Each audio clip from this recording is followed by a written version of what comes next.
ಚಿನ್ನಸ್ವಾಮಿ ಕ್ರೀಡಾಂಗಣದ ಬಳಿ ನಿನ್ನೆ ನಡೆದ ಕಾಲ್ತುಳಿತ ಪ್ರಕರಣದಲ್ಲಿ ಮೃತಪಟ್ಟವರ ಕುಟುಂಬಕ್ಕೆ ಆರ್ಸಿಬಿ ನೆರವನ್ನು ಕೊಟ್ಟಿದೆ. ಮೃತರ ಕುಟುಂಬಗಳಿಗೆ ತಲಾ 10 ಲಕ್ಷ ರೂಪಾಯಿಯನ್ನ ಘೋಷಣೆ ಮಾಡಿರುವಂತದ್ದು. ಇನ್ನು ಗಾಯಗೊಂಡವರನ್ನ ಚಿಕಿತ್ಸೆ ನೀಡಲಾಗ್ತಾ ಇದೆ ಆಸ್ಪತ್ರೆಯಲ್ಲಿ. ಸದ್ಯಕ್ಕೆ ಅವರಿಗೂ ಕೂಡ ನೆರವನ್ನ ನೀಡಲಿದ್ದು, ಇದಕ್ಕಾಗಿ ವಿಶೇಷ ನಿಧಿಯನ್ನು ಕೂಡ ರಚಿಸಲಾಗುವುದು ಅಂತ ಆರ್ಸಿಬಿ ಮ್ಯಾನೇಜ್ಮೆಂಟ್ ಪ್ರಕಟಣೆ ತಿಳಿಸಿದೆ. ನಿನ್ನೆಯ ಘಟನೆ ಆರ್ಸಿಬಿ ಕುಟುಂಬಗಳಿಗೆ ನೋವು ತರಿಸಿದೆ. ಗಾಯಗೊಂಡವರ ಕುಟುಂಬಕ್ಕೂ ಆರ್ಸಿಬಿ ಜೊತೆಗೆ ನಿಲ್ಲಲಿದೆ ಅಂತ ತಿಳಿಸಿದೆ. ಆರ್ಸಿಬಿ ವಿಜಯೋತ್ಸವ ಸಂಭ್ರಮಾಚರಣೆ ವೇಳೆ ಸಂಭವಿಸಿದ ಕಾಲ್ತುಳಿತದಲ್ಲಿ 11 ಜನ ಮೃತಪಟ್ಟ ಪ್ರಕರಣ ತೀವ್ರ ಸ್ವರೂಪವನ್ನು ಪಡೆದುಕೊಂಡಿದೆ. ಕ್ರೀಡಾಂಗಣದ ಬಳಿ ನಡೆದ ದುರ್ಘಟನೆ ರಾಜ್ಯ ಮಾತ್ರವಲ್ಲದೆ ಅಂತಾರಾಷ್ಟ್ರೀಯ ಮಟ್ಟದಲ್ಲಿ ಸುದ್ದಿ ಆಗ್ತಾ ಇದೆ. ಈ ಹಿನ್ನೆಲೆಯಲ್ಲಿ ದುರಂತದ ಬಳಿಕ ರಾಜ್ಯ ಸರ್ಕಾರ ಮೊದಲ ಸಂಪುಟ ಸಭೆ ನಡೆಸಿದೆ. ವಿಧಾನಸೌಧದಲ್ಲಿ ಸಚಿವ ಸಂಪುಟ ಸಭೆ ನಡೀತಾ ಇದ್ದು, ಈ ಸಭೆಯಲ್ಲಿ ಕಾಲ್ತುಳಿತದ ಬಗ್ಗೆ ಚರ್ಚೆ ನಡೆಸಲಾಗ್ತಾ ಇದೆ. ಈ ಘಟನೆಗೆ ಹೊಣೆ ಯಾರು, ಯಾಕಾಗಿ ಈ ದುರ್ಘಟನೆ ನಡೆದಿದೆ ಅಂತ ಚರ್ಚೆ ಮಾಡಲಾಗ್ತಾ ಇದೆ. ಅಲ್ಲದೆ ಹೈಕೋರ್ಟ್ ಅಲ್ಲಿ ದಾಖಲಾದ PILಗಳ ಬಗ್ಗೆಯೂ ಕೂಡ ಚರ್ಚೆ ಮಾಡಲಾಗ್ತಿದೆ. ಕಾಲ್ತುಳಿತದಲ್ಲಿ 11 ಮಂದಿ ಸಾವು ಪ್ರಕರಣ ಸಂಬಂಧ ಗೃಹ ಸಚಿವ ಡಾಕ್ಟರ್ ಜಿ ಪರಮೇಶ್ವರ್ ರಿಯಾಕ್ಷನ್ ಕೊಟ್ಟಿದ್ದಾರೆ. ಬೆಂಗಳೂರಿನಲ್ಲಿ ಮಾತನಾಡಿರುವಂತಹ ಅವರು, ತಪ್ಪಿತಸ್ಥರ ವಿರುದ್ಧ ಖಂಡಿತ ಕ್ರಮ ಕೈಗೊಳ್ಳುತ್ತೇವೆ. ಮ್ಯಾಜಿಸ್ಟ್ರೇಟ್ ತನಿಖೆ ಬಗ್ಗೆ ಸಿಎಂ ಸಿದ್ದರಾಮಯ್ಯ ಹೇಳಿದ್ದಾರೆ. ಜಿಲ್ಲಾಧಿಕಾರಿ ತನಿಖೆ ನಡೆಸುತ್ತಿದ್ದಾರೆ. ಇನ್ನು ಮುಂದೆ ಕಾಲ್ತುಳಿತದಂತಹ ಘಟನೆ ನಡೆಯದಂತೆ SOP ರಚನೆ ಮಾಡ್ತೇವೆ ಅಂತ ಪರಮೇಶ್ವರ್ ಘೋಷಣೆ ಮಾಡಿದ್ರು. ತಪ್ಪಿತಸ್ಥರಿದ್ದಾರೆ, ಒಂದು ವೇಳೆ ಅವರ ಲ್ಯಾಪ್ಸಸ್ಗಳಿದ್ರೆ ಅವ್ರು ಯಾರೇ ಆಗಿರ್ಬೋದು, ಅವ್ರ ಮೇಲೆ ಕಠಿಣವಾದಂಥ ಕ್ರಮವನ್ನು ನಾವು ತೆಗೆದುಕೊಳ್ತೇವೆ ಅಂತೇಳಿ ಈಗಾಗಲೇ ನಾನು ಹೇಳಿದ್ದೇನೆ, ಮುಖ್ಯಮಂತ್ರಿಗಳು ಕೂಡ ಹೇಳಿದ್ದಾರೆ. ಇಂಥ ಘಟನೆಗಳಾಗದಾಗೆ ತಡಿಬೇಕು ಅನ್ನುವಂಥ ವಿಚಾರದಲ್ಲಿ ಸರ್ಕಾರ, ಗೃಹ ಇಲಾಖೆ ಒಂದು ಹೊಸ SOP ಸ್ಟ್ಯಾಂಡರ್ಡ್ ಆಪರೇಟಿವ್ ಪ್ರೊಸೀಜರ್ ಅನ್ನು ನಾವು ಮಾಡ್ತೇವೆ. ದುರಂತದ ಬಗ್ಗೆ ಸಚಿವ ಸತೀಶ್ ಜಾರಕಿಹೊಳಿ ರಿಯಾಕ್ಷನ್ ಕೊಟ್ಟಿದ್ದಾರೆ. ಗೃಹ ಸಚಿವರು ಮೆರವಣಿಗೆ ಬೇಡ ಅಂತ ಹೇಳಿದ್ರು. ಸಡನ್ ಆಗಿ ಜನ ಸೇರಿದ್ರೆ ಏನು ಮಾಡಕ್ಕಾಗತ್ತೆ, ವಿಪಕ್ಷದವರು ಸಂಭ್ರಮ ಇಲ್ಲ ಅಂದಾಗ ಆಕ್ರೋಶ ಹೊರಹಾಕಿದ್ರು. ಅಭಿಮಾನಿಗಳು ಸಾವಾದ ಮೇಲೆ ಉಲ್ಟಾ ಹೊಡಿತಿದ್ದಾರೆ ಅಂತ ಕಿಡಿಕಾರಿದ್ರು. ಸರ್ಕಾರಕ್ಕೆ ಪೊಲೀಸರಿಗೆ 1 ತಿಂಗಳು ಟೈಮ್ ಬೇಕು ಇಂಥ ದೊಡ್ಡ ಕಾರ್ಯಕ್ರಮ ನಿಯಂತ್ರಣ ಮಾಡಲಿಕ್ಕೆ. ಇದೇನು 24 ಅವರ್ಸಲ್ಲಿ ಆಗಿರುವಂಥ ಘಟನೆ. ಈಗ ಯಾರು ತಪ್ಪು ಅಪರಾಧ ತನಿಖಾ ವರದಿ ಬಂದ ಮೇಲೆ ಯಾರು ಫೇಲ್ಯೂರು ಅದು ಯಾವುದು ಮಾಡಿದ್ದಾರೆ. ಇನ್ನು ಕಾಲ್ತುಳಿತದ ಸಂಬಂಧ ಸಚಿವೆ ಲಕ್ಷ್ಮೀ ಹೆಬ್ಬಾಳ್ಕರ್ ಮಾತನಾಡಿ, ಸರ್ಕಾರದ ವೈಫಲ್ಯನೋ ಅಲ್ವೋ ಅದ್ರ ಬಗ್ಗೆ ಚರ್ಚೆ ಮಾಡುವ ಸಮಯ ಇದಲ್ಲ. ದುಃಖದಲ್ಲಿರುವವರಿಗೆ ಸಾಂತ್ವನ ಹೇಳೋ ಕೆಲಸವನ್ನ ಮಾಡಬೇಕು. ಹೀಗೆ ಆಗಲಿ ಎಂದು ಯಾರಾದರೂ ಬಯಸಿದ್ರ ಹೀಗೆ ಆಗಲಿ ಅಂತ. ಇದರಲ್ಲಿ ಯಾರೂ ರಾಜಕೀಯ ಬೇಳೆ ಬೇಯಿಸ್ಕೊಳ್ಬಾರ್ದು. ಸೂತಕದ ಸಮಯದಲ್ಲಿ ರಾಜಕೀಯ ಬೇಡ ಅಂತ ಹೇಳಿದ್ರು. ಜನತೆ ನಿನ್ನೆ ಘಟನೆ ಬಗ್ಗೆ ನಮಗೆಲ್ಲರಿಗೂ ಕೂಡ ದುಃಖ ಇದೆ, ವಿಷಾದ ವ್ಯಕ್ತಪಡಿಸ್ತೀವಿ. ಇದು ಸರ್ಕಾರದ ವೈಫಲ್ಯನೋ ಅಥವಾ ಇನ್ನೇನೋ, ಇದು ಆ ಚರ್ಚೆ ಮಾಡುವಂಥ ಸಮಯ ಅಲ್ಲ. ಚಿನ್ನಸ್ವಾಮಿ ಕ್ರೀಡಾಂಗಣದಲ್ಲಿ ಕಾಲ್ತುಳಿತ ಪ್ರಕರಣದಲ್ಲಿ 11 ಮಂದಿ ಸಾವನ್ನಪ್ಪಿದ್ದಾರೆ. ಮಕ್ಕಳನ್ನ ನೆನೆದು DCM DK ಶಿವಕುಮಾರ್ ಕಣ್ಣೀರು ಹಾಕಿದ್ರು. ನನಗೆ ಹೊಟ್ಟೆ ಉರಿತಾ ಇದೆ, ಆ ಮಕ್ಕಳ ತಾಯಿ ಮಾತನಾಡೋದನ್ನ ಸಹಿಸೋಕೆ ಆಗ್ತಾ ಇಲ್ಲ, ಇದನ್ನ ಯಾವ ಫ್ಯಾಮಿಲಿ ಕೂಡ ತಡೆದುಕೊಳ್ಳಲು ಆಗಲ್ಲ ಅಂತ ಕಣ್ಣೀರು ಹಾಕಿದ್ರು. ನಾವು ರಾಜಕಾರಣ ಮಾಡಲಿಕ್ಕೆ ನನಗೆ ಇಷ್ಟ ಇಲ್ಲ, ಬಟ್ ನನಗೆ ವರಿಡ್ ಅಬೌಟ್ ಆ ಪಾಪ ಮಕ್ಕಳು ಬಹಳ ನಾನು ನೋಡಿದೆ ಅಂತ 15 ವರ್ಷ ಮಕ್ಕಳು ಎಲ್ಲ ಈ ರೀತಿ ಆಗಿದ್ದು 10 ಜನ ನಾನು ನೋಡಿದ್ದೀನಿ, ನನ್ನ ಕಣ್ಣಲ್ಲೇ. ಯಾರು ಚಿನ್ನಸ್ವಾಮಿ ಸ್ಟೇಡಿಯಂ ದುರಂತಕ್ಕೆ ಸರ್ಕಾರವೇ ಕಾರಣ ಅಂತ ವಿಪಕ್ಷ ನಾಯಕರು ಆರೋಪಿಸಿದ್ದಾರೆ. ಬೆಂಗಳೂರಿನಲ್ಲಿ ಸುದ್ದಿಗೋಷ್ಠಿ ನಡೆಸಿದ ಬಿಜೆಪಿಯ ನಾಯಕರು, ಸರ್ಕಾರವೇ ಸಂಪೂರ್ಣ ಹೊಣೆ ಹೊರಬೇಕು, ಮುಖ್ಯಮಂತ್ರಿಗಳು ಸಚಿವರೇ ಅಪರಾಧಿ ಸ್ಥಾನದಲ್ಲಿದ್ದಾರೆ, ಸಾವು ನೋವುಗಳು ಆಗ್ತಿದ್ರು, ಸಂಭ್ರಮ ಮಾಡಿದ್ಯಾಕೆ, DCM ಸಚಿವರಿಗೆ ಆಟಗಾರರ ಜೊತೆ ಸೆಲ್ಫಿ ಭರಾಟೆ ಜೋರಾಗಿತ್ತು, ನ್ಯಾಯಾಂಗ ತನಿಖೆಗೆ ಸರ್ಕಾರ ಆದೇಶಿಸಿಲ್ಲ ಯಾಕೆ ಅಂತ ಬಿಜೆಪಿ ನಾಯಕರು ಕಿಡಿಕಾರಿದ್ರು. ಅಮಾನುಷವಾಗಿರುತ್ತೆ ರಾಜ್ಯ ಸರ್ಕಾರ ತೀರ್ಮಾನ ತೆಗೆದುಕೊಂಡು ಸಾವು ನೋವು ಆಗ್ತಾ ಇದೆ ಅಂತೇಳಿ ಮಾಹಿತಿ ಗೊತ್ತಿದ್ರೂ ಸಹ ವಿಧಾನಸೌಧದ ಮುಂದೆ ಯಾಕೆ ಸಂಭ್ರಮಾಚರಣೆಯನ್ನ ಮುಂದುವರಿಸಿದ್ರು. ರಾಜ್ಯದ ಉಪಮುಖ್ಯಮಂತ್ರಿಗಳು ಹೋಗಿ ಅಲ್ಲಿ ಚಿನ್ನಸ್ವಾಮಿ ಸ್ಟೇಡಿಯಂ ಹೋಗಿ ಕಪ್ಪನ್ನ ಮುತ್ತಿಕ್ತಕ್ಕಂಥ ಕೆಲಸ ಮಾಡ್ತಾರೆ. ಮತ್ತೊಂದು ಕಡೆ ವಿಧಾನಸೌಧದಲ್ಲಿ ಸೆಲ್ಫಿಗಳ ಭರಾಟೆ ಆಡಳಿತ ಪಕ್ಷದವ್ರದ್ದು. ಆರ್ಸಿಬಿ ವಿಜಯೋತ್ಸವದ ವೇಳೆ ಕಾಲ್ತುಳಿತಕ್ಕೆ 11 ಜನ ಫ್ಯಾನ್ಸ್ ಬಲಿಯಾಗಿದ್ದು ಭಾರಿ ಆಕ್ರೋಶ ವ್ಯಕ್ತವಾಗಿದೆ. JDLP ನಾಯಕ ಸುರೇಶ್ ಬಾಬು, ನಿಖಿಲ್ ಕುಮಾರಸ್ವಾಮಿ ಸುದ್ದಿಗೋಷ್ಠಿ ನಡೆಸಿ ಸರ್ಕಾರದ ವಿರುದ್ಧ ವಾಗ್ದಾಳಿ ನಡೆಸಿದ್ರು. ಸುರೇಶ್ ಬಾಬು ಮಾತನಾಡಿ, ತರಾತುರಿಯಲ್ಲಿ ವ್ಯವಸ್ಥೆ ಮಾಡಿಕೊಳ್ಳದೆ ಅನಾಹುತ ಆಗಿದೆ, ಸರ್ಕಾರ ಜವಾಬ್ದಾರಿ ಇಲ್ಲ, CM ನಿಸ್ಸಹಾಯಕರಾಗಿದ್ದಾರೆ, DCMಗೆ ಎಲ್ಲ ಬಿಟ್ಬಿಟ್ಟಿದ್ದಾರೆ, ಈ ಕೆಟ್ಟ ಪರಿಸ್ಥಿತಿಗೆ ಕಾರಣ ರಾಜ್ಯ ಸರ್ಕಾರ ಅಂತ ಕಿಡಿಕಾರಿದ್ರು.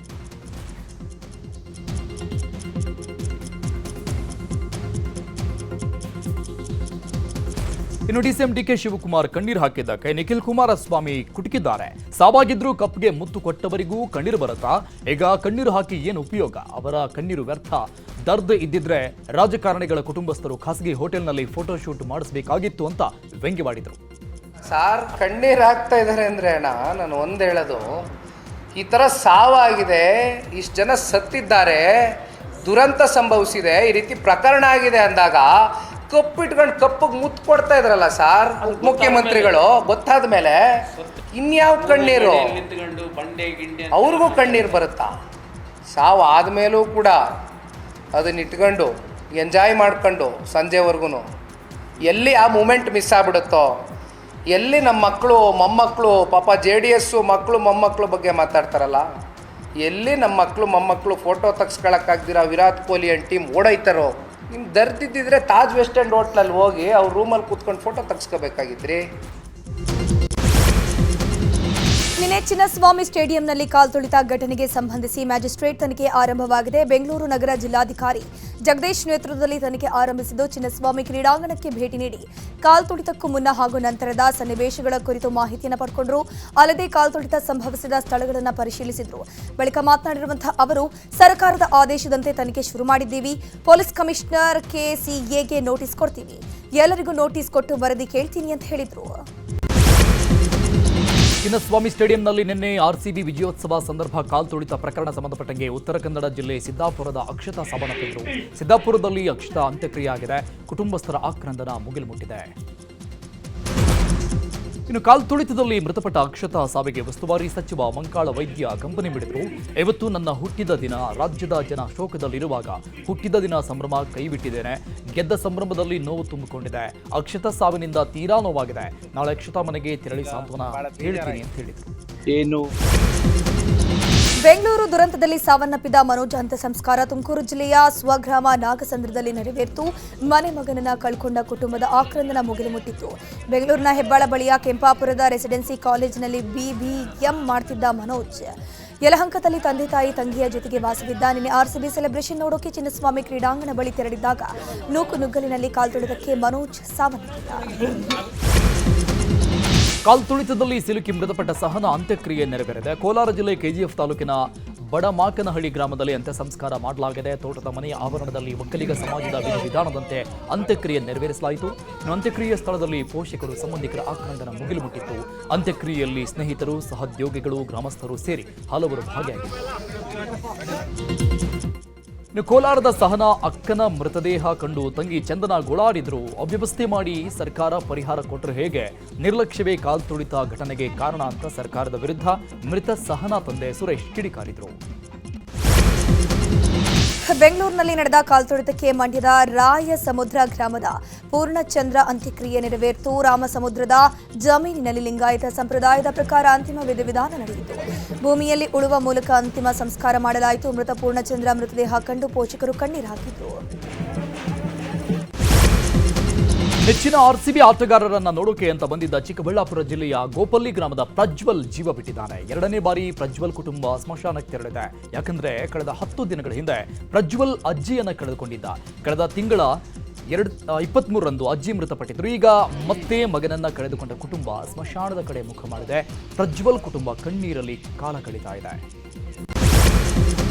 ಚಿನ್ನಸ್ವಾಮಿ ಸ್ಟೇಡಿಯಂನಲ್ಲಿ ಕಾಲ್ತುಳಿತ ಪ್ರಕರಣ ಸಂಬಂಧ ಹಾಸನದ ಕಪ್ಪುಗೋಡಿನ ಭೌಮಿಕ್ ಸಾವನ್ನಪ್ಪಿದ್ದಾನೆ. ಭೌಮಿಕ್ ಎಂಜಿನಿಯರಿಂಗ್ ವಿದ್ಯಾರ್ಥಿಯಾಗಿದ್ದು ಕಾಲೇಜ್ಗೆ ಹೋಗ್ತೀನಿ ಅಂತ ಸ್ಟೇಡಿಯಂ ಬಳಿ ತೆರಳಿದ್ದ. ಕಾಲ್ತುಳಿತದಲ್ಲಿ ಭೌಮಿಕ್ ಸಾವನ್ನಪ್ಪಿದ್ದಾನೆ. ಭೌಮಿಕ್ ಕುಟುಂಬಸ್ಥರ ಆಕ್ರಂದನ ಮುಗಿಲು ಮುಟ್ಟಿದೆ. DCM DKಶಿ ವಿರುದ್ಧ ಭೌಮಿಕ್ ತಂದೆ ಆಕ್ರೋಶ ವ್ಯಕ್ತಪಡಿಸಿದ್ದು, DK ಸಾಹೇಬ್ರೆ ಬಂದು ನೋಡಿ ನಮ್ಮ ಪರಿಸ್ಥಿತಿನ, ನಮ್ಮ ಶಾಪ ನಿಮ್ಗೆ ತಟ್ಟತ್ತೆ. ನನ್ನ ನೋವು ನಿಮ್ಮ ಮಕ್ಕಳಿಗೂ ಬರಬೇಕು. 20 ವರ್ಷ ಕೈತುತ್ತು ಕೊಟ್ಟು ಮಗನನ್ನ ಸಾಕಿದ್ದೇನೆ. ನಮ್ಮ ಹುಡುಗ ಪೊರ್ಕೆಯಲ್ಲ, ನಮ್ಮ ಹುಡುಗ ಒಳ್ಳೆಯವನು ಅಂತ ಮಗನ ಮೃತದೇಹದ ಮುಂದೆ ತಂದೆ ಲಕ್ಷ್ಮಣ್ ಕಣ್ಣೀರು ಹಾಕಿದ್ದಾರೆ. ಕಾಲ್ತುಳಿತದಲ್ಲಿ ಮೃತಪಟ್ಟ ಹಾಸನದ ಕಪ್ಪುಗೋಡು ಗ್ರಾಮದ ಭೌಮಿಕ್ ಮನೆಗೆ ಸಂಸದ ಶ್ರೇಯಸ್ ಭೇಟಿ ನೀಡಿ ಸಾಂತ್ವನ ಹೇಳಿದ್ರು. ಬಳಿಕ ಮಾತನಾಡಿರುವಂತಹ ಅವರು, ಇದೊಂದು ಕರಾಳ ದಿನ. 11 ಜನ ಅಭಿಮಾನಿಗಳ ಸಾವು ನೋವು ತಂದಿದೆ. ಯಾರಿಗೂ ಇಂತಹ ದುಸ್ಥಿತಿ ಬರಬಾರದು. ಇಂಟೆಲಿಜೆನ್ಸ್ ಏನ್ ಮಾಡ್ತಿತ್ತು, ಏನಾಗಬಹುದು ಎಂದು ಮಾಹಿತಿ ಇರಲಿಲ್ವೇ ಅಂತ ಪರೋಕ್ಷವಾಗಿ ಸರ್ಕಾರದ ವಿರುದ್ಧ ಅಸಮಾಧಾನ ವ್ಯಕ್ತಪಡಿಸಿದ್ರು. ನಿನ್ನೆ ಕಾಲ್ತುಳಿತದಲ್ಲಿ ಸಾವನ್ನಪ್ಪಿದ್ದ ಕಾಮಾಕ್ಷಿ ದೇವಿ ಮೃತದೇಹ ಹುಟ್ಟೂರಿಗೆ ತಲುಪಿದೆ. ತಮಿಳುನಾಡಿನ ತಿರುಪುರ ಜಿಲ್ಲೆಯ ಉಡುಮಲೈ ಬಳಿಯ ಮೈವಾಡಿ ಗ್ರಾಮದಲ್ಲಿ ಶೋಕ ಮನೆಗಟ್ಟಿದೆ. ಮನೆ ಬಳಿ ಪೋಷಕರ ಆಕ್ರಂದನ ಮುಗಿಲು ಮುಟ್ಟಿತ್ತು. ಸ್ವಗ್ರಾಮ ಮೈವಾಡಿಯಲ್ಲಿ ಅಂತಿಮ ದರ್ಶನಕ್ಕೆ ವ್ಯವಸ್ಥೆ ಮಾಡಲಾಗಿದ್ದು ಸಂಬಂಧಿಕರು ಸ್ನೇಹಿತರು ಅಂತಿಮ ದರ್ಶನ ಪಡೆದುಕೊಳ್ತಾ ಇದ್ದಾರೆ. ಇನ್ನು ಕಾಲ್ತುಳಿತ ಘಟನೆ ಕುರಿತಂತೆ ಪ್ರತಿಕ್ರಿಯೆ ನೀಡಿರುವಂತಹ ಮಹಿಳಾ ಆಯೋಗದ ಅಧ್ಯಕ್ಷೆ ನಾಗಲಕ್ಷ್ಮಿ ಚೌಧರಿ, ಸಾವಿನ ಬಗ್ಗೆ ಎಲ್ಲರಿಗೂ ಗೊತ್ತಾಗಿದೆ. ಈಗಲೂ ಕೆಲ ತಂದೆ ತಾಯಿಯರಿಗೆ ವಿಚಾರ ಹೇಳಿಲ್ಲ. ಇದಕ್ಕೆ ಹೊಣೆ ಯಾರು ಅಂತ ನಾನು ಉತ್ತರ ಹೇಳೋಕ್ಕಾಗೋದಿಲ್ಲ. ದಯವಿಟ್ಟು ಈ ರೀತಿಯ ಕ್ರೌಡ್ ಇರುವಂತಹ ಜಾಗಕ್ಕೆ ಹೋಗಬೇಡಿ. ಅಷ್ಟು ಚಿಕ್ಕ ಸ್ಟೇಡಿಯಂನಲ್ಲಿ 4 ಲಕ್ಷ ಜನ ಹೋಗೋಕ್ಕಾಗತ್ತಾ? ಪೊಲೀಸರು ಅವರ ಕೆಲಸ ಮಾಡಿದ್ದಾರೆ. ಎಲ್ಲರೂ ಸುರಕ್ಷತೆಯಿಂದಿರಿ ಅಂತ ಮನವಿಯನ್ನು ಮಾಡಿಕೊಂಡ್ರು. ಕಾಲ್ತುಳಿತ ಪ್ರಕರಣ ಸಂಬಂಧಪಟ್ಟಂಗೆ ಸಿಎಂ ಹಾಗೂ ಡಿಸಿಎಂ ವಿರುದ್ಧ ಸಾಮಾಜಿಕ ಕಾರ್ಯಕರ್ತ ಸ್ನೇಹಮಯಿ ಕೃಷ್ಣ ದೂರು ಕೊಟ್ಟಿದ್ದಾರೆ. ಕಬ್ಬನ್ ಪಾರ್ಕ್ ಠಾಣೆಗೆ ರಿಜಿಸ್ಟರ್ ಪೋಸ್ಟ್ ಮೂಲಕ ದೂರು ಕೊಟ್ಟಿರುವ ಸ್ನೇಹಮಯಿ, ಸರ್ಕಾರದ ನಿರ್ಲಕ್ಷ್ಯ ಧೋರಣೆಯಿಂದ ಘಟನೆ ಆಗಿದೆ. ಈ ಅವಘಡಕ್ಕೆ ಸರ್ಕಾರವೇ ನೇರ ಕಾರಣ. ಮುಂಜಾಗ್ರತಾ ಕ್ರಮ ಇಲ್ಲದೆ ಕಾರ್ಯಕ್ರಮ ಮಾಡಿದ್ದಾರೆ. ಈ ದುರಂತಕ್ಕೆ ನೇರ ಕಾರಣ CM, DCM, RCB management, Chinnaswamy stadium management, ಎಲ್ಲರ ಮೇಲೂ ಕ್ರಮ ಆಗಬೇಕು. ಆಂಧ್ರದಲ್ಲಿ ಅಲ್ಲು ಅರ್ಜುನ್ ಸಿನಿಮಾ ರಿಲೀಸ್ ಸಮಯದಲ್ಲಿ ಇದೇ ರೀತಿಯಾಗಿತ್ತು. ಆಗ ಅವರನ್ನ ಬಂಧನ ಮಾಡಲಾಗಿತ್ತು. ಈಗಲೂ ಅದೇ ರೀತಿ ಬಂಧನ ಮಾಡಬೇಕು ಅಂತ ದೂರಲ್ಲಿ ಉಲ್ಲೇಖ ಮಾಡಿದ್ದಾರೆ. ಹೇಮಾವತಿ ಕೆನಾಲ್ ಯೋಜನೆ ವಿಚಾರ ಸಂಬಂಧ ಶಾಸಕ ಎಚ್.ಸಿ. ಬಾಲಕೃಷ್ಣ ವಾಗ್ದಾಳಿ ನಡೆಸಿದರು. ತುಮಕೂರು ಶಾಸಕರ ವಿರುದ್ಧ ಏಕವಚನದಲ್ಲೇ ವಾಗ್ದಾಳಿ ನಡೆಸಿ ಅವರು ನಮಗೆ ನೀರು ಕೊಡೋಕೆ ನಮ್ಮ ಹಕ್ಕು, ಅದು ಯಾರವರು ಅಂತ ಗುಡುಗಿದ್ರು.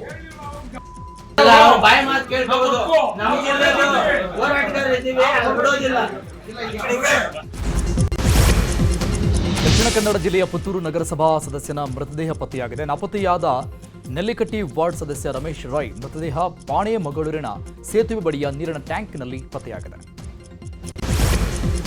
ಬಂಟ್ವಾಳದ ಅಬ್ದುಲ್ ರಹಿಮಾನ್ ಹತ್ಯೆ ಪ್ರಕರಣ ಸಂಬಂಧ ಮಂಗಳೂರು ಪೊಲೀಸರು ರವಿ ಸಂಜಯ್ ಪೂಜಾರಿ ವಶಕ್ಕೆ ಪಡೆದಿದ್ದಾರೆ. ಶೃಂಗೇರಿ ಪಟ್ಟಣದ ಗಾಂಧಿ ಮೈದಾನದ ಬಳಿ ವಶಕ್ಕೆ ಪಡೆದ ವಿಶೇಷ ಪೊಲೀಸರ ತಂಡ ಮಂಗಳೂರಿಗೆ ಕರ್ಕೊಂಡು ಹೋಗಿದ್ದಾರೆ. ಹತ್ಯೆಯ ಆರೋಪಿಗಳಿಗೆ ಸಹಾಯ ಮಾಡಿದ ಶಂಕೆ ಹಿನ್ನೆಲೆ ಬಂಧಿಸಲಾಗಿದೆ.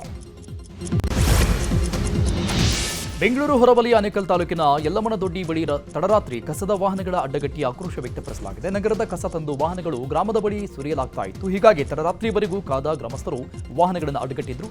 5 ಟ್ರ್ಯಾಕ್ಟರ್ 3 ಲಾರಿಗಳನ್ನು ಪೊಲೀಸರು ವಶ ಪಡೆದರು. ರೈಲ್ವೆ ಟ್ರ್ಯಾಕ್ ಬಳಿ ಮೇಲ್ಸೇತುವೆ ನಿರ್ಮಾಣಕ್ಕೆ ಒತ್ತಾಯಿಸಿ ಚಿತ್ರದುರ್ಗದ ಚಳ್ಳಕೆರೆ ನಗರದ ಪಾವಗಡ ರಸ್ತೆಯ ರೈಲ್ವೆ ಟ್ರ್ಯಾಕ್ ಬಳಿ ಪ್ರತಿಭಟನೆ ಮಾಡಲಾಯಿತು. ವಾಹನ ದಟ್ಟಣೆ ಅಪಘಾತಗಳು ಹೆಚ್ಚಿದ ಹಿನ್ನೆಲೆ ರಾಜ್ಯ ರೈತ ಸಂಘಟನೆಯ ನೇತೃತ್ವದಲ್ಲಿ ನೂರಾರು ರೈತರು ಪ್ರತಿಭಟನೆ ಮಾಡಿ ರೈಲ್ವೆ ಟ್ರ್ಯಾಕ್ ಮೇಲೆ ಸೇತುವೆಗೆ ನಿರ್ಮಿಸುವಂತೆ ಆಗ್ರಹಿಸಿದ್ದಾರೆ.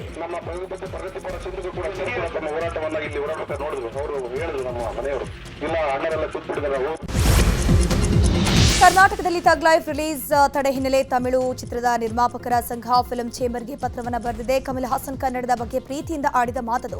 ಕನ್ನಡ ಭಾಷೆಗೆ ಅವಮಾನ ಮಾಡುವ ಉದ್ದೇಶ ಅವರದ್ದಲ್ಲ. ಕನ್ನಡ ತಮಿಳು ಚಿತ್ರರಂಗಗಳ ನಡುವೆ ಒಳ್ಳೆ ಬಾಂಧವ್ಯ ಇದೆ.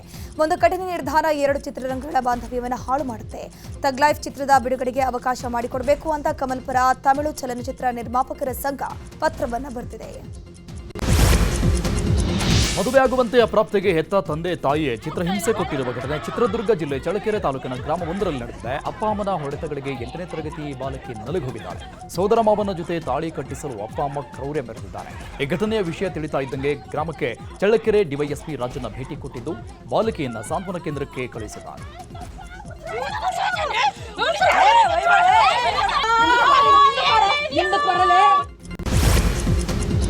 ಉಡುಪಿಯಲ್ಲಿ ಒಂಟಿ ಸಲಗ ಕಾಡಿನಲ್ಲಿ ಓಡಾಡ್ತಿರೋ ದೃಶ್ಯ ಡ್ರೋನ್ ಕ್ಯಾಮೆರಾದಲ್ಲಿ ಸೆರೆಯಾಗಿದೆ. ಬಾಳೆ ಬರೆ ಘಾಟಿ ಹಿಡಿದು ಕಾಡಾನೆ ಕುಂದಾಪುರಕ್ಕೆ ಬಂದಿದೆ. ಹೊಸಂಗಡಿ, ಸಿದ್ದಾಪುರ, ಕಮಲಶಿಲೆ ಪರಿಸರದ ಅರಣ್ಯ ಪ್ರದೇಶದಲ್ಲಿ ಒಂಟಿ ಸಲಗ ಓಡಾಡಿದ್ದು ಸೆರೆ ಹಿಡಿಯೋಕೆ ವನ್ಯಜೀವಿ ವಿಭಾಗ ಕಾರ್ಯಾಚರಣೆ ನಡೆಸುತ್ತಿದೆ. ಆನೆಗೆ ಅಳವಡಿಸಿರುವಂತಹ ರೇಡಿಯೋ ಕಾಲರ್ ಮೂಲಕ ಟ್ರೇಸಿಂಗ್ ಕಾರ್ಯ ಮಾಡಲಾಗುತ್ತಿದೆ. ರಾಜ್ಯ ಕೆಎಸ್ಡಿಎಲ್ ನೆರವಿನಿಂದ ಮೈಸೂರಿನ ಘಟಿಕೋತ್ಸವ ಭವನದಲ್ಲಿ ಅದ್ದೂರಿ ಕಾರ್ಯಕ್ರಮ ನಡೆಯಿತು. ಕಾರ್ಯಕ್ರಮದಲ್ಲಿ ಅರಣ್ಯ ಇಲಾಖೆಯ ಫಾರೆಸ್ಟ್ ಗಾರ್ಡ್ಗಳಿಗೆ jerkin, shoe kit, water bottle ವಿತರಣೆ ಮಾಡಲಾಯಿತು. ಈ ಕಾರ್ಯಕ್ರಮದಲ್ಲಿ ಕೈಗಾರಿಕಾ ಸಚಿವ ಎಂ.ಬಿ. ಪಾಟೀಲ್, ಅರಣ್ಯ ಇಲಾಖೆ ಸಚಿವ ಈಶ್ವರ ಖಂಡ್ರೆ, ಎಂಎಲ್ಸಿ ಯತೀಂದ್ರ ಸಿದ್ದರಾಮಯ್ಯ, ಶಾಸಕ ಅಪ್ಪಾಜಿ ನಾಡಗೌಡ ಸೇರಿದಂತೆ ಹಲವು ಗಣ್ಯರು ಭಾಗಿಯಾಗಿದ್ದರು.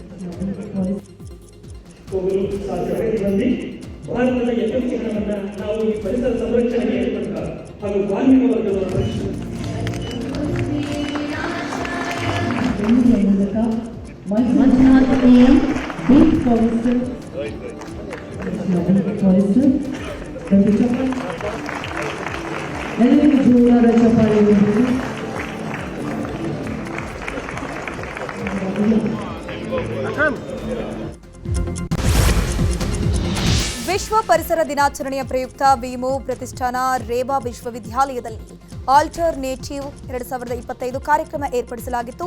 ಸುಸ್ಥಿರ ಗ್ರೇಟರ್ ಬೆಂಗಳೂರು ಸಾರ್ವಜನಿಕರ ಅಭಿಪ್ರಾಯಗಳು ಕುರಿತ ಗುಂಪು ಚರ್ಚೆಯಲ್ಲಿ ಬಿಬಿಎಂಪಿ ಪೂರ್ವ ವಲಯದ ಆಯುಕ್ತೆ ಸ್ನೇಹಲ್ ರಾಯಮಾನೆ ಭಾಗಿಯಾಗಿದ್ದರು. ಕಾರ್ಯಕ್ರಮದಲ್ಲಿ ಮಾತನಾಡಿದ ಸ್ನೇಹಲ್ ರಾಯಮಾನೆ, ಗ್ರೇಟರ್ ಬೆಂಗಳೂರು ಆಡಳಿತ ಕಾಯ್ದೆಯನ್ನು ಯಶಸ್ವಿಯಾಗಿ ಅನುಷ್ಠಾನಗೊಳಿಸುವ ನಿಟ್ಟಿನಲ್ಲಿ ಸರ್ಕಾರಿ ಸಂಸ್ಥೆಗಳ ಜೊತೆ ಸಾರ್ವಜನಿಕ ಸಹಭಾಗಿತ್ವವು ಮುಖ್ಯವಾಗಿದೆ ಅಂತ ಹೇಳಿದರು. ಇದೇ ಸಂದರ್ಭದಲ್ಲಿ ಸುಸ್ಥಿರ ಅಭಿವೃದ್ಧಿಗೆ ಕೊಡುಗೆ ನೀಡಿದ ಸಾಧಕರಿಗೆ ಪ್ರಶಸ್ತಿ ನೀಡಲಾಯಿತು. ಕಾರ್ಯಕ್ರಮದಲ್ಲಿ ಸಾಮಾಜಿಕ ಕಾರ್ಯಕರ್ತೆ ಮೀನಾಕ್ಷಿ ಶೇಷಾದ್ರಿ, ವಿನಯ್ ಶಿಂದೆ, ಕ್ಲೆಮೆಂಟ್ ಜಯಕುಮಾರ್, ರವೀಂದ್ರ, ರೇವಾ ವಿವಿಯ ವಿಶ್ರಾಂತ ಕುಲಪತಿ ಡಾಕ್ಟರ್ ಎನ್ ರಮೇಶ್ ಸೇರಿದಂತೆ ಹಲವು ಗಣ್ಯರು ಭಾಗಿಯಾಗಿದ್ದರು.